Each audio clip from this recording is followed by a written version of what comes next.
안녕하세요. 며칠 전에 제가 매일신문 유튜브 채널에서 영상을 찍고 기사도 난 것은 대부분 아시겠죠. 오늘은 심평 변호사의 헌재에 대한 신랄한 비판을 인용해 볼게요. 심평 변호사는 법원에서는 조금 특이한 경력이 있으셨다는 점만 말씀드립니다. 어떻든 지금 인용해 드리는 것은 조금 표현은 터프하긴 하지만 틀린 말은 전혀 없어 보입니다. 제목은 문형배의 제도적 폭력 행사입니다. 판사의 경험에서 말한다. 판사는 엄벌에 처할 피고인에게는 일부러 온정을 베풀듯이 대한다. 피고인의 말도 경청해주는 척한다. 그러다 선고날 표정을 확 바꿔 큰 질책을 하며 중형을 선고한다. 반대로 피고인이 한번 선처를 해 기회를 주면 착실히 사회생활을 할 수 있을 것 같으면 재판기일 일부러 심히 꾸짖고 반성의 마음이 더 솟아나기를 기다린다. 물론 선고일 재판장은 온 화한 낯으로 가벼운 형을 선고한다. 지금 헌법재판소에서 하는 탄핵 재판을 보면 그런 일상의 재판 틀과는 너무 결이 다르다. 헌법재판소장 대행을 하는 문형배 재판관은 소송 지휘권이라는 살벌한 무기로 자신을 둘러싼 뒤 거침없이 재판을 진행한다.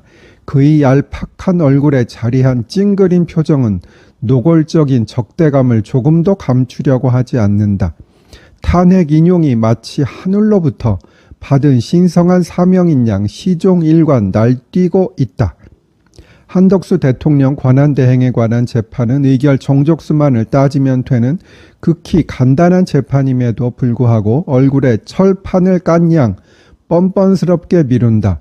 어떻게 이런 사람이 헌재 재판관이 되고 더욱이 소장 대행까지 돼 헌법을 수호하는 가장 최상의 수단인 헌법재판 절차를 무법천지로 전횡하게 되었단 말인가. 그는 수백 년간 쌓아올린 근대 형사재판의 원칙이나 그나마 사법개혁이라는 미명으로 고친 검찰 조서의 증거능력 등에 관한 형사소송법의 조항들을 헌법재판에서는 고려하지 않고 독자적인 판단을 내릴 수 있다고 생억지를 쓴다.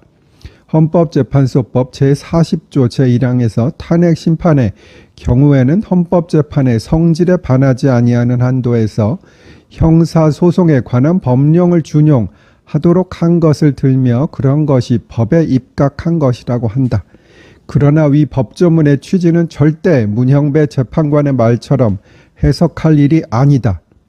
헌법재판에서도 형사재판과 마찬가지로 피청구인의 인권은 충분히 보장돼야 한다. 그것은 철칙이다. 우리가 비민주적 야만 국가가 아닌 이상 그렇다.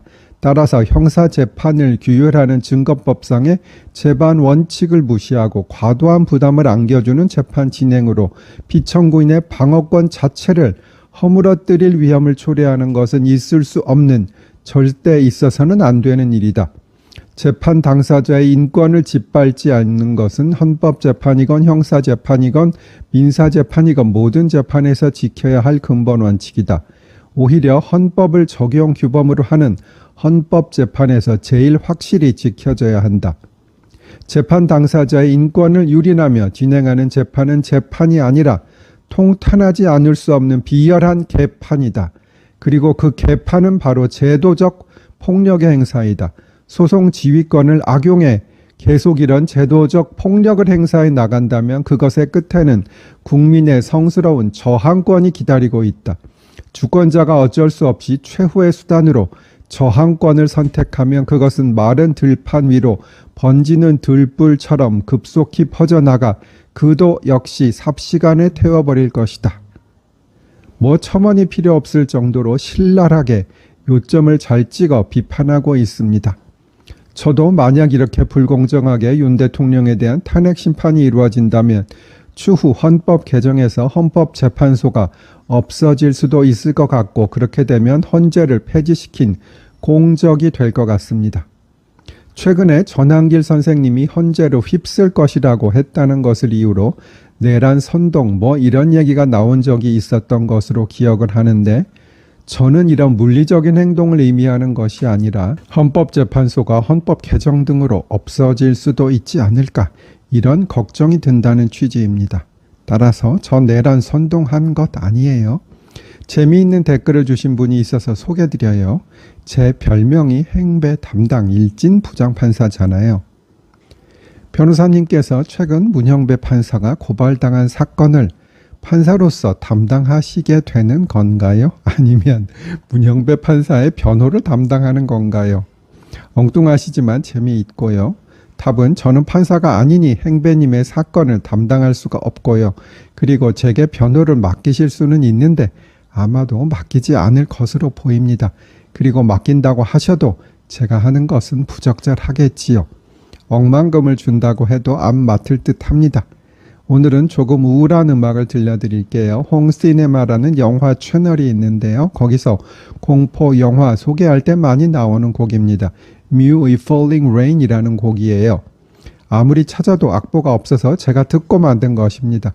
물론 그 과정에서 피아니스트 유청빈 선생님께 조금 도움을 청했고요. 저보다 훨씬 더 잘 들으십니다. 제가 1변주, 2변주 만들었는데 그것까지 올려드릴게요. 조금 무서우실지 몰라요. 이 곡도 행배님께 헌정합니다.